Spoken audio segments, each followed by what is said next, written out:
Olá, eu sou Roberto Latini e hoje nós vamos para o quarto e último vídeo da série da história da vigilância sanitária no tempo. Nós já avançamos desde 1808 até o ano de 1999, hoje nós vamos falar do ano 2000 em diante.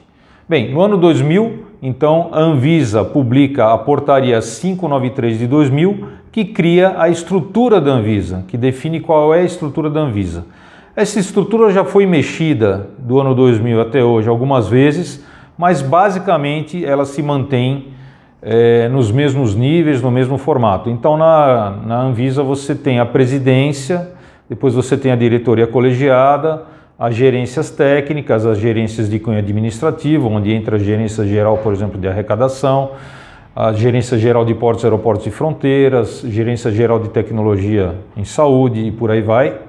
E depois você tem os níveis mais técnicos, daqueles técnicos que via de regra entram na agência por concurso. Em 2002 é promulgado o novo Código Civil brasileiro e esse novo Código Civil ele traz algumas novidades, mas dentro daquilo que nos interessa em vigilância sanitária permanece então a estrutura do contrato social, que é a parte que realmente nos interessa. Então, a estrutura do contrato social com a qualificação da empresa, as atividades pretendidas no objeto social e por aí vai. Volto a lembrar aquilo que eu falei em vídeos anteriores. Descrever apropriadamente quais serão as atividades da empresa dentro do objeto social é fundamental, porque a partir daí nascem os códigos nacionais de atividade econômica e com base nos quinais é que as vigilâncias sanitárias vão pedir uma ou mais licenças. Atualmente, em muitos estados, as vigilâncias sanitárias pedem uma licença para cada quinai. Então é importante saber o que vocês vão fazer e descrever adequadamente para que vocês não tenham licenças desnecessárias, mas que também não falte licenças para atividades como, por exemplo, softwares médicos, né? O software médico, ele é antes de tudo e de mais nada um software, então existem quinais específicos para softwares, como existem quinais específicos para produtos para a saúde. Em 2013, então nós temos a promulgação do decreto 80.077, que substituiu o decreto 79.094 de 1977. O decreto 8077 está ligado visceralmente à lei 6360 de 1976, que criou o sistema de vigilância sanitária como conhecemos hoje. Então, cabe ao decreto regulamentar a lei. Em 2018, é promulgada a Lei Geral de Proteção de Dados. Por que isso é importante em termos de vigilância sanitária? Porque a Lei Geral de Proteção de Dados, ela fala da proteção de dados sensíveis e os dados vinculados à saúde são dados sensíveis. Então, todas aquelas empresas que exercem atividades, por exemplo, como telemedicina, como aquisição de informações de parâmetros vitais de pacientes, gravação de parâmetros vitais de paciente, todos aqueles que comercializam esse tipo de produto que permite exercer essa atividade, todos eles estão cobertos pela LGPD, pela Lei Geral de Proteção de Dados. E essa lei é uma lei que já vige no Brasil, ela é inspirada na legislação europeia, não obstante é uma legislação 100% nacional, a gente não copiou nenhuma parte, foi uma inspiração, mas é uma lei que já se encontra em vigor e que abraça todos os equipamentos de saúde e todos os serviços de saúde que tratam com informações sensíveis. É necessário que a empresa tenha um representante para a LGPD e é necessário que a empresa, então, garanta a integridade. A LGPD exige a anonimização dos dados do paciente, ou seja, se você coletar o dado, está publicado, por exemplo, por uma quebra de sigilo, como vocês já viram acontecer várias vezes com bancos, né, ou com empresas que tenham grandes bancos de dados, você fazendo o caminho inverso, você não pode chegar no paciente, você não pode identificar quem é o paciente a partir do qual foram coletadas aquelas informações, ok? Passado 2018, nós entramos numa era bastante nebulosa da história humana recente, que é a pandemia da Covid-19. Tá? O próprio nome diz Covid-19.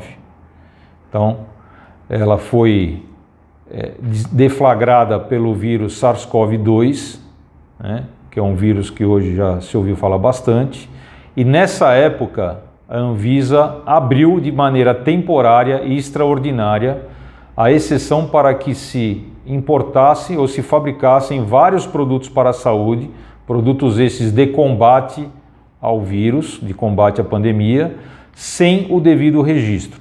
Num primeiro momento, a Anvisa permitiu inclusive que empresas sem a devida autorização de funcionamento fizessem importações ou mesmo fabricassem alguns materiais de combate ao Covid e fizessem a venda sem o devido registro.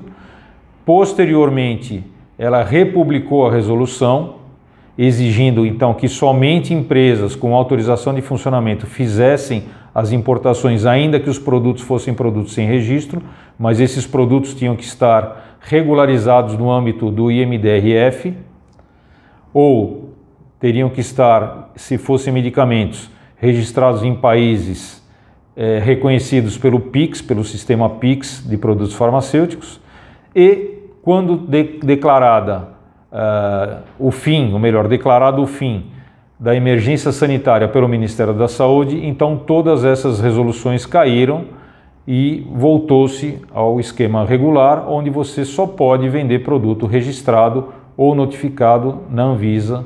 Caso contrário, você estará cometendo um dos crimes previstos no Código Penal, tanto quanto na Lei 6437 de 77, que define quais são as infrações sanitárias. Bem, um tema bastante atual, bastante pungente, é o tema dos softwares médicos. Esse é um tema que vem crescendo no Brasil a olhos vistos, e isso traz no seu bojo a necessidade de algumas preparações, né, dos profissionais que tratam na área de vigilância sanitária. Uma delas é que ao digitalizar a saúde, a gente está criando uma outra forma de relação do paciente com o médico, do paciente com seus dados, e isso nos traz a necessidade de advogados especializados na área do direito digital. O direito digital ele é um pouco diferente, o mundo digital é um pouco diferente do mundo analógico, em termos de direito, em termos de tratamento de dados e tudo mais. Então isso nos mostra o seguinte: a vigilância sanitária ela não é algo estático, ao contrário, a vigilância sanitária é dinâmica, ela tem que crescer à medida em que as tecnologias evoluem. Via de regra no mundo, o sistema de vigilância sanitária ele é muito mais reativo do que proativo, exceto em alguns lugares como a Europa, onde você tem uma conjunção de países para formar uma comunidade e normalmente se tenta antecipar o que está acontecendo. Via de regra, as vigilâncias sanitárias mundiais, assim como a própria legislação, eles correm atrás da tecnologia, eles não fazem uma previsão de tecnologia. E como no direito a gente diz que o ato humano vira um fato e depois do fato vira uma legislação, assim também funciona a vigilância sanitária. Então, normalmente as tecnologias são desenvolvidas, por exemplo, os smartwatches hoje em dia que coletam, né, ou a bioimpedância do paciente, ou mesmo arritmias cardíacas atriais, e podem, através disso, levar o paciente a uma tomada de decisão de visita ao médico, ou mesmo ser encaminhado para um hospital. Essas são tecnologias que há pouco tempo não se tinha previsão. E com certeza, nos próximos anos, nos próximos 5, 10 anos, nós vamos estar de frente a tecnologias que nós nem imaginamos no dia de hoje. Bem, aqui termina a nossa série dos vídeos sobre a história da vigilância sanitária no tempo. Nós acreditamos que com isso nós conseguimos cobrir todas as lacunas de conhecimento sobre esse tema da vigilância sanitária no tempo e os motivos pelos quais a Anvisa, nos dias de hoje, exige algumas documentações que, sem esse conhecimento que nós acabamos de passar para vocês, fica mais difícil de entender, fica mais difícil de compreender, fica mais difícil de obter.